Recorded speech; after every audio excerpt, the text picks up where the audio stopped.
Hello అండి. ఈరోజు మనం ఇంట్లోనే డీటాన్ సోప్ ఎలా తయారు చేసుకోవాలో చూద్దాము. లాస్ట్ టైం మనం సున్నిపిండితో సోప్ ప్రిపేర్ చేసాం కదా. సో ఇప్పుడు డీటాన్ సోప్ అండి. దీనికి ఒక 2 to 3 టొమాటోస్ నేను యూజ్ చేస్తున్నాను.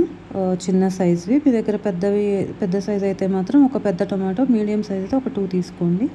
అలానే ఒక చిన్న సైజ్ ఆలు తీసుకుంటున్నాను. అలాగే ఒక 1/2 kg సోప్ బేస్.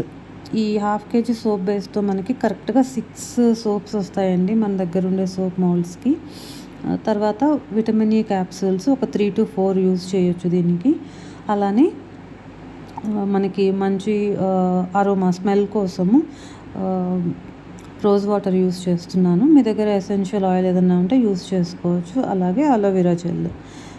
ముందుగా మనం ఒక గిన్నె తీసుకొని అందులో కొంచెం వాటర్ పోసుకొని స్టవ్ ఆన్ చేసి స్టవ్ మీద పెట్టేసుకుందామండి. తర్వాత ఇంకొక గిన్నె తీసుకుందాము.